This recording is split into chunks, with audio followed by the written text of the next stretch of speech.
Precisamos de homens esquisitos. Por isso que o Sami tá aqui com a gente. Por favor, meu querido Zuzu. Tudo bem, Emilhão? Nosso convidado de altíssima categoria. Emilhão, é o seguinte, vou ter a honra aqui de receber mais um ministro da nossa nação. O cara, olha lá o currículo, professor, servidor público e mestre e especialista em direito. O ministro da cidadania, o queridíssimo Ronaldo Bento. Uma salva de palmas pra ele. Fala, Quem disse que ele não Ronaldo. vinha? Grande Ronaldão. Seja bem-vindo, ministro.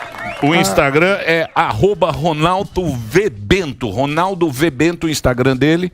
E o Twitter eu nem vou dar para não ter muita briga. Tá bom. Riviera Bento. Eu fui procurar primeiro o que faz o Ministério da Cidadania. Foi no Google. Que cuida de esporte, cultura, assistência social, segurança alimentar, disso. E eu queria falar um pouco de segurança alimentar, porque teve aquele número, ficou famoso, e parece que não é bem assim, dos 33 milhões de brasileiros que passam fome. Então eu queria que você falasse qual que é o número e como se faz a conta. E depois, para a gente ter uma ideia da pobreza, da miséria, principalmente alimentar do Brasil, qual que seria o número correto, se é que o senhor tem? Primeiramente, boa tarde. Obrigado aí, pessoal. Emílio, Daniel, fala, garoto. Sami, Marco Antônio, né, Alba, Rogério. Prazer quem tá com vocês presencialmente, né? Já conversei com alguns aí de forma remota, o próprio Rodrigo Constantino, a gente já se falou remotamente numa das entrevistas. Dizer que o Ministério da Cidadania é isso. É o braço social e esportivo do governo federal.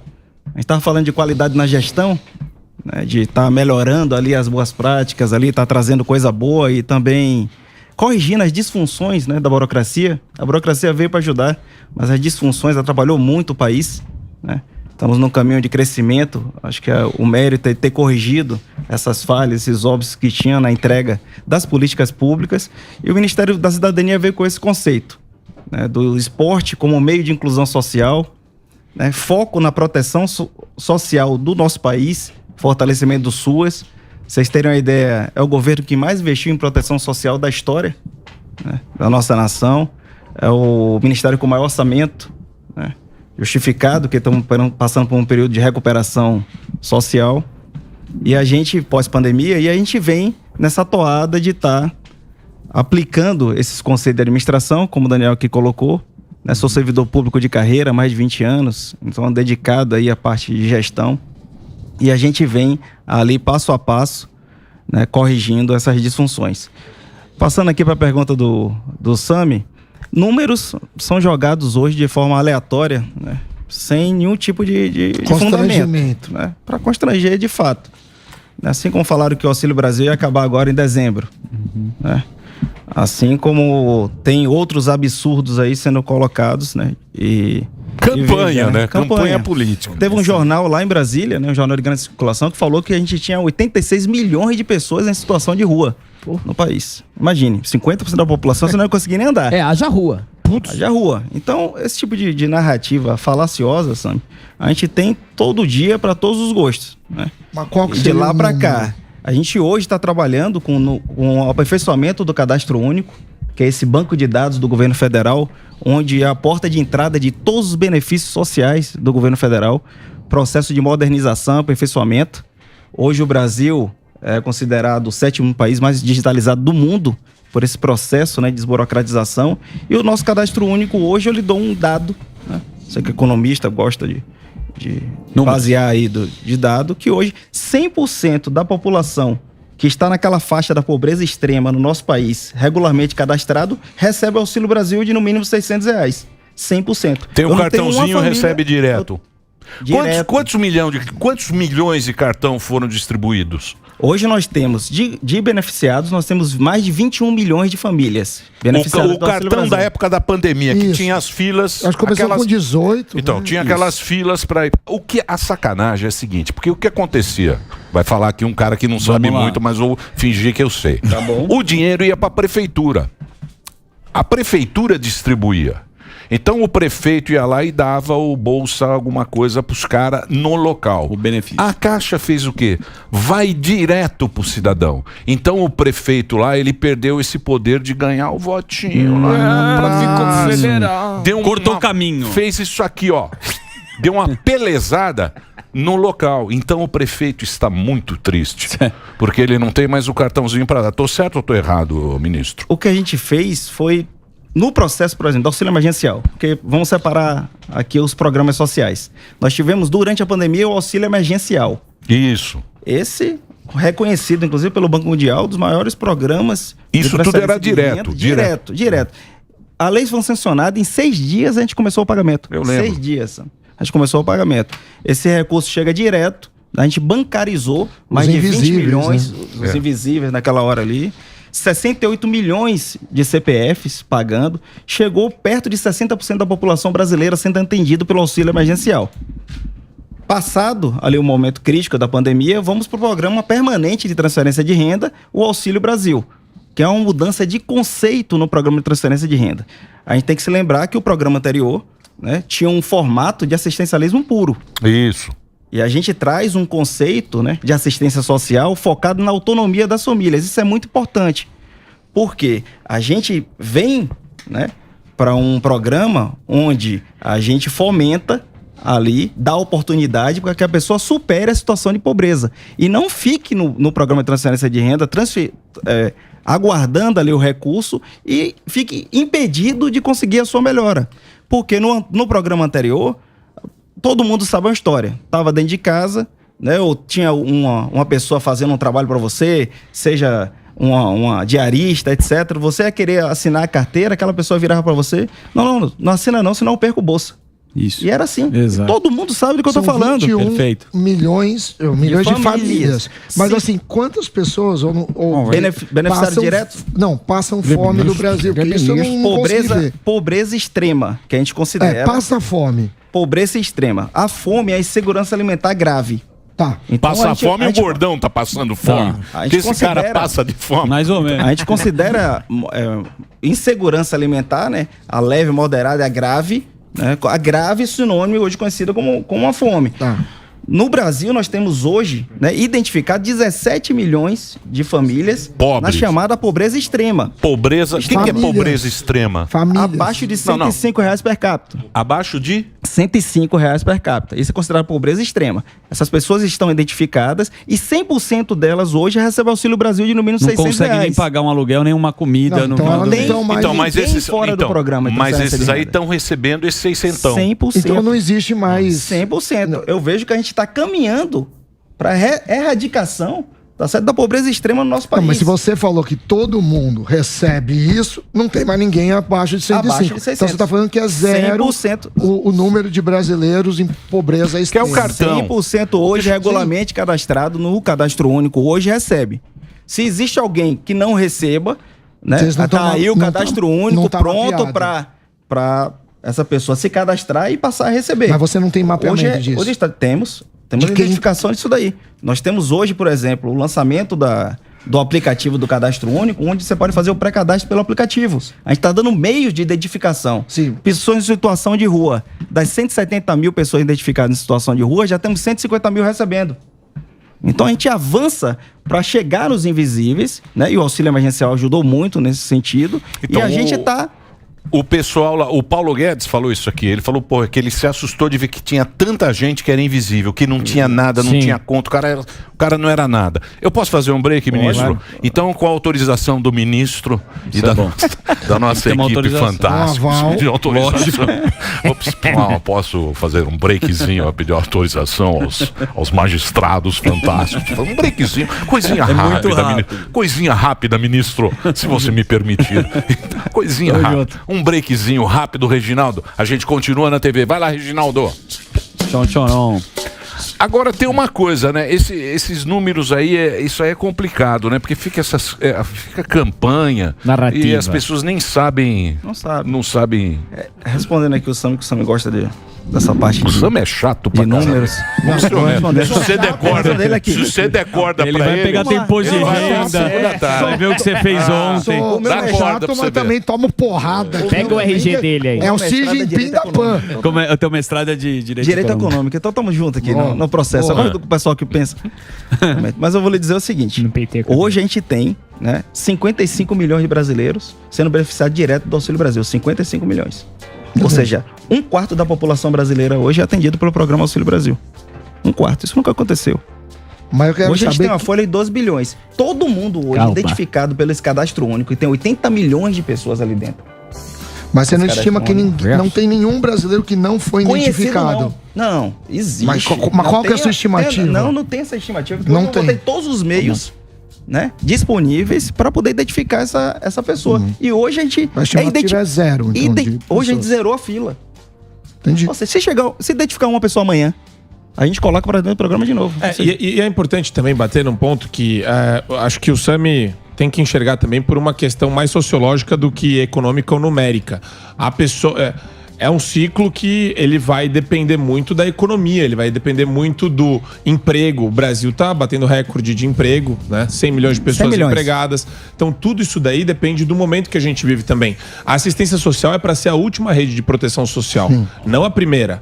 Então você tem filantropia, você tem as igrejas, todo esse aparato do terceiro setor também contribui para que as pessoas sejam atendidas. Então as pessoas também buscam esse auxílio, né? Buscam. O que eu estava completando ali é justamente isso daí.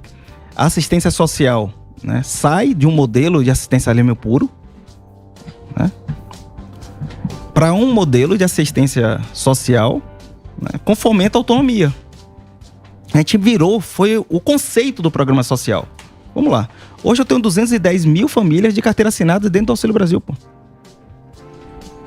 Hoje o cara trabalha e tem um auxílio. Ele recebe assinou a carteira, continuou no benefício. Porque a gente criou uma regra de emancipação. A gente criou ali uma O porta cara de tem um saída tempo pra pra ele sair desse sufoco. Porra, eu também quero isso aí. Então, mas mano. Eu não sei se até então um determinado valor. Você pode me corrigir. Não vem né, não, ministro? também quero. Pô. Não é? Essa molezinha eu também 525 quero. per capita. Ei, Não dá ministro. pra bater no É. teto. Mas a gente muda o conceito. Por quê? O que é que acontece com o programa anterior? Criou bolsões de miséria, pô. O que a gente vê hoje no país são locais que são bolsões de miséria. Porque a partir do momento que eu dou um programa, né? E olha que o Auxílio Brasil, o Bolsa Família tinha um valor mínimo de R$41. Viu? Tinha família recebendo R$40. R$41, R$45. Não era os 600, mínimo. R$40. E eu dizia pra ela assim, pô, se você arrumar um emprego e sair do programa social, né? Se acontecer qualquer coisa, sua renda baixar, você volta pra fila. Sim.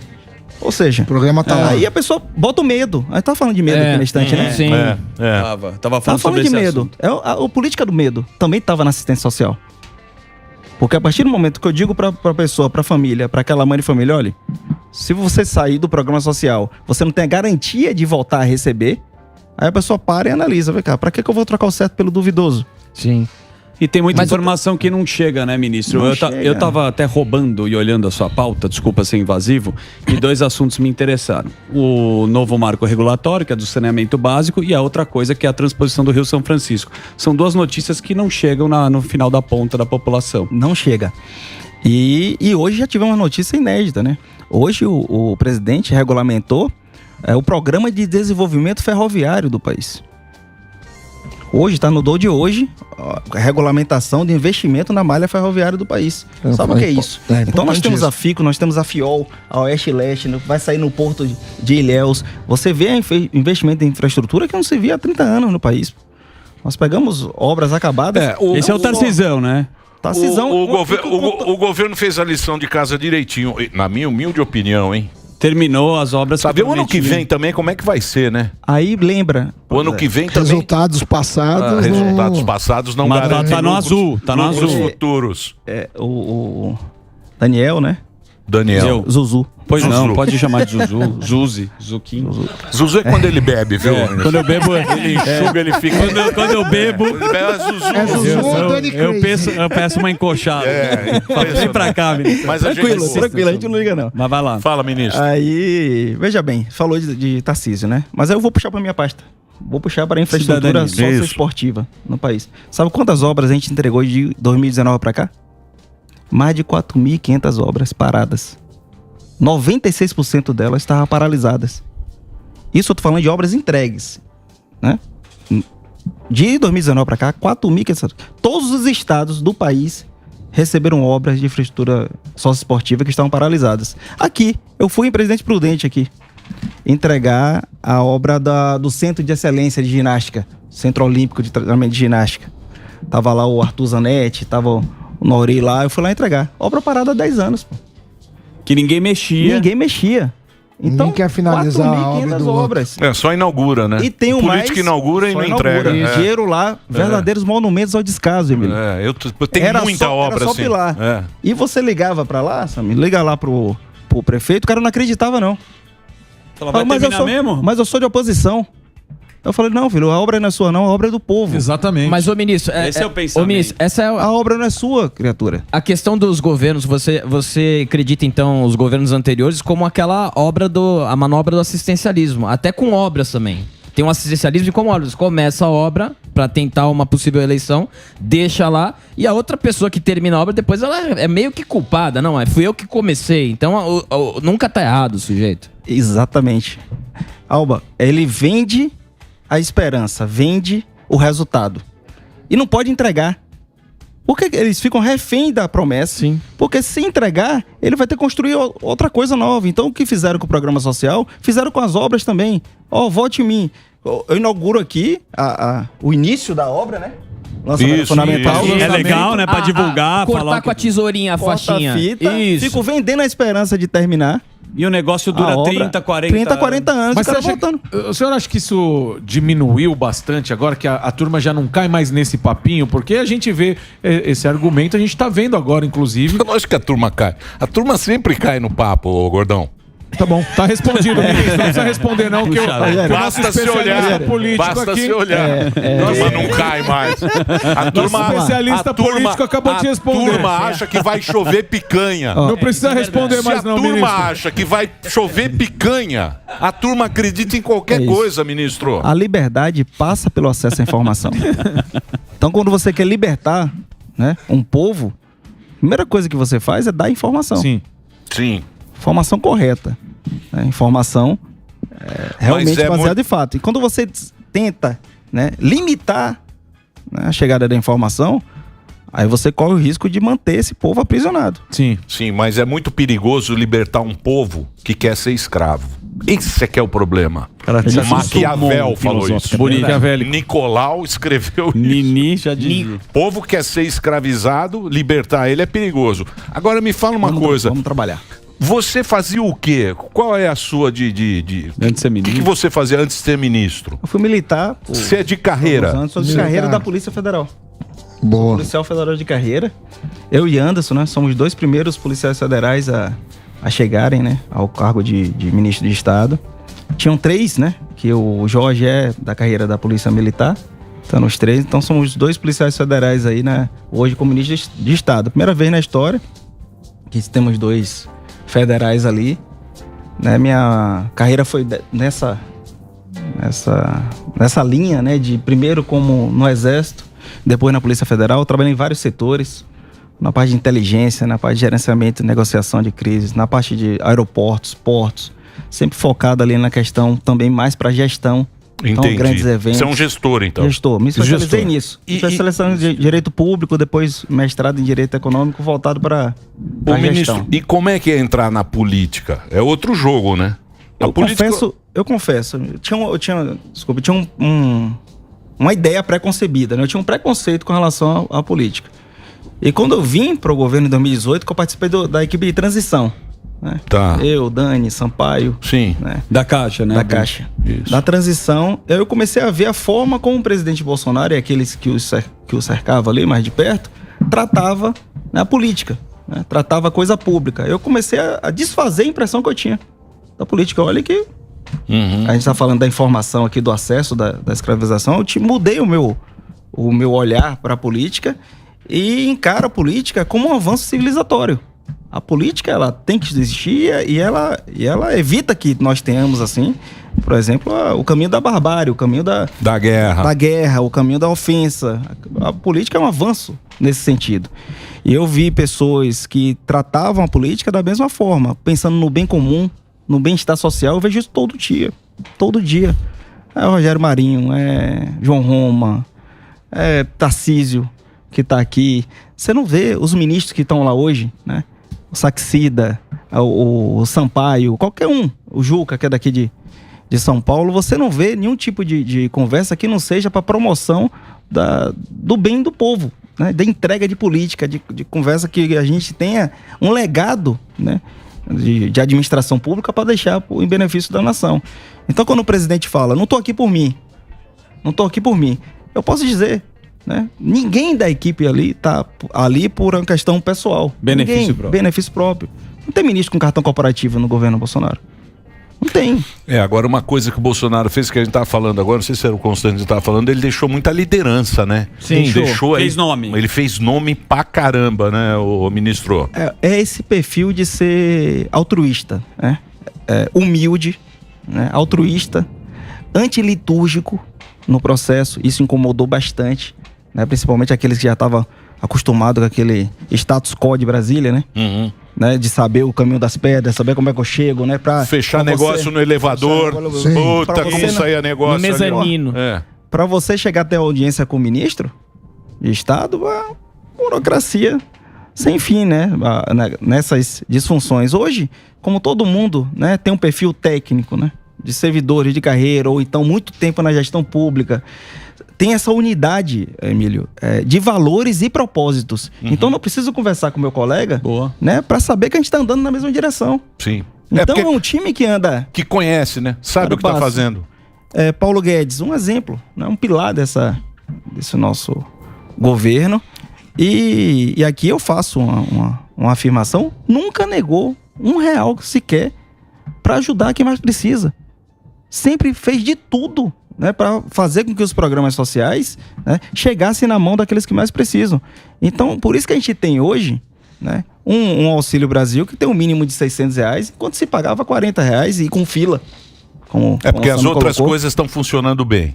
A gestão ela está funcionando bem. Mas é o contrário do PT, porque o PT fazia o quê?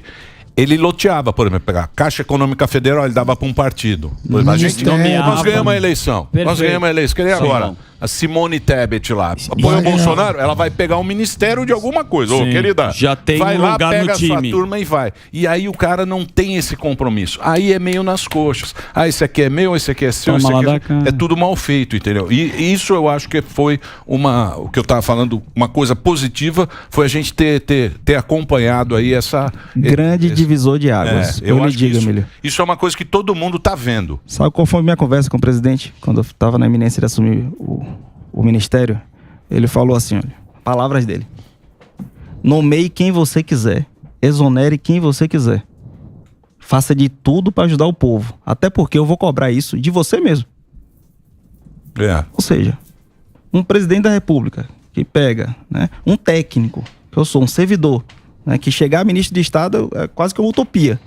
Você chegar lá no cargo de ministro de Estado e de lhe dar uma carta branca para você fazer aquilo que você acredita como sendo melhor para a entrega daquelas políticas públicas, é algo inimaginável. É algo que precisa desse choque de gestão mesmo para a gente estar andando nesse caminho da prosperidade, nesse caminho que a gente não tem amarras, né, para trilhar. A gente não se sente amarrado para trilhar. A gente não tem medo na administração pública, hoje, com este governo federal, de fazer o que é certo. Então, se tinha alguém ali que estava nomeado e que não ia trabalhar, chama, não veio, exonera. É resultado. Você sabe que todos falam aqui. Porque a gente teve agora, principalmente na pandemia, o pessoal do Paulo Guedes, da Caixa, um monte de cara aí. Mickey Mouse. O Mickey Mouse, a Daniela também que veio aqui. E eles falam, o da pesca lá, de Safe, não, o sanfoneiro turismo. O Gilson, gente boa. Pernambucano. Lá de Santa Catarina. E ele falou exatamente isso. Ele falou, o Bolsonaro chegava e falou o seguinte, ó, manda embora quem você quiser, contrata quem você quiser, eu vou cobrar de você esse esquema. Isso aí é o cara que tá... E eu acho que essa foi a grande diferença. Agora, a grande diferença ela foi essa. Isso faz a diferença. O povo sente o resultado. Então hoje a gente sai da pandemia, né, o Brasil dando exemplo, né, a economia, né, o Sami está aqui, o especialista pode falar melhor que eu, dando exemplo disso aí, uma economia em crescimento, sustentável, né, tanto do lado ambiental como também de forma inclusiva. Né? Por isso que a gente vê, porque a economia não vai bem, pessoal. Quem primeiro sofre e quem mais sofre é a população em situação de vulnerabilidade social. É o pobre. Não existe isso, de andar a economia para um lado e a assistência social por outro. São dois lados da mesma moeda. Tem que andar a quatro mãos, porque senão tá certo? Aquele primeiro que vai sofrer um impacto é o pessoal de baixa renda. É aquele público que mais precisa. Então, quando você vê um presidente que dá uma autonomia, dá liberdade para você avançar nesse sentido, o povo sente, né, que hoje, com toda a pandemia, com crise hídrica, com tudo que a gente enfrentou, né, e que as pessoas às vezes esquecem. 2019, quando a gente chegou no governo, tinha ônibus incendiados na rua, minha gente. É verdade. O cara ligava pra rua de dentro do presídio e mandava incendiar ônibus. É verdade. E a gente chegou em 2019, é assim. Um caos. Um caos, pô. O Rio Grande do Norte, né, os estados do Nordeste, o outro, tava lá. E aí chega o pessoal com autonomia técnica, fazendo, como é que resolve? Resolve, isola a liderança do crime organizado. O presidente vai, se isso resolve, resolve. O Moro, isolou, né? O Moro. Ele isolou. Sim. Chegou, aplicou o plano, isso em todos os setores, né? Você vê agora, colocar um outro técnico lá, o Anderson, conhece, Policial Federal, né? Começou com essa política, né, de redução de criminalidade no país. Taxas hoje, né, menor da série histórica de homicídios. Aí na contramão disso, a Bahia, administrado com outro modelo de gestão de esquerda, né, que hoje está em primeiro lugar em taxa de homicídio. Né? Em último, na educação. Né? Não, onde você alto vai... desemprego. Onde você vai... seja, onde é administrado pelo Deus, PT é ruim. É horrível. ruim. Mas a mentalidade muda. Você é o Vieira, né? Mas aí... Vieira, o pessoal conhece ele como Vieirinha. Vieirinha? Vieirinha. Tô aqui com o pessoal da Bahia, me mandou mensagem. Vieirinha da PF, uma turma ali, ó. Eu sei, nem brinca. Vieirinha. Ó, eu já vi lá o... Eu já vejo isso aí, ó. Eu já começo, porque você sabe que nós estamos aqui, ó. Cangote, quer fazer ó. muita graça aqui, Vieirinha. Cangote aqui não tá brincadeira não, viu, Vieirinha? Olha lá, ó. Vieirinha Vasco. Não tem sorriso não, ó. Não tem. Mas eu quero dizer, Vieirinha, que é o seguinte... Vai na brincando. Bahia, no Nordeste, principalmente... É brincadeira.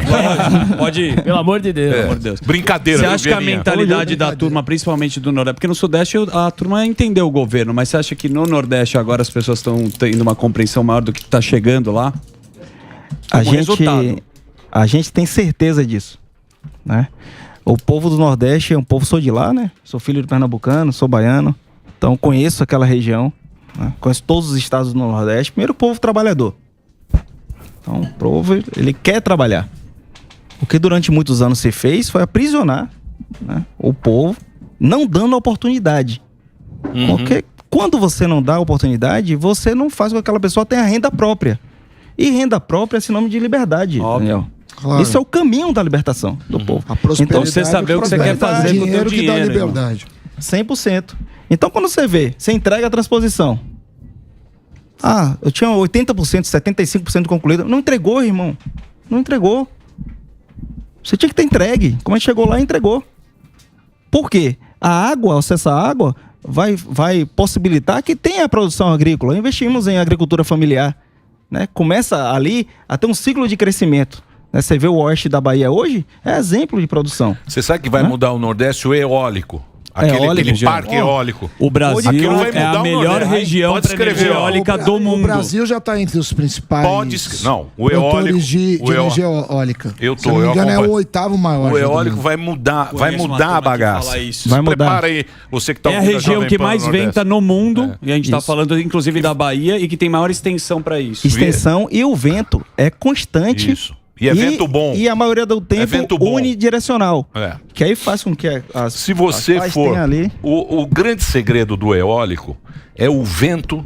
Se você for para Natal, no Rio Grande do Norte, você já viu os coqueiros da Via Costeira. O coqueirinho, ele se curva.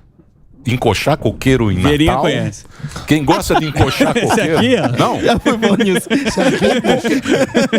É uma tradição. Ninguém acredita. Isso é ciência.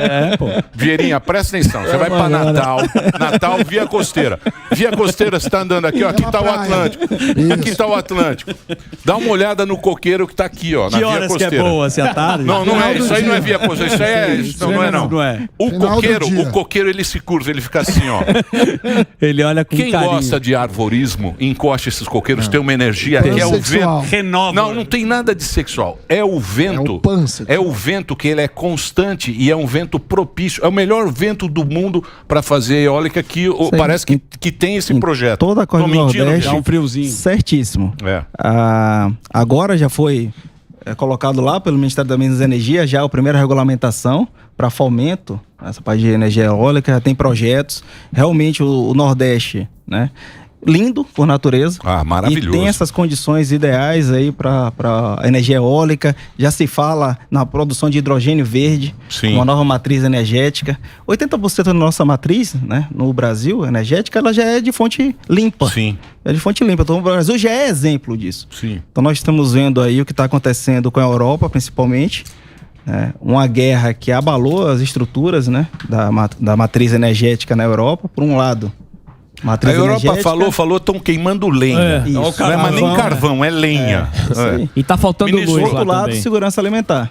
É isso aí. Ministro, queria agradecer muito a sua presença. O papo foi muito bom, espero que você volte aí para trazer aqui informações, vocês manjam muito.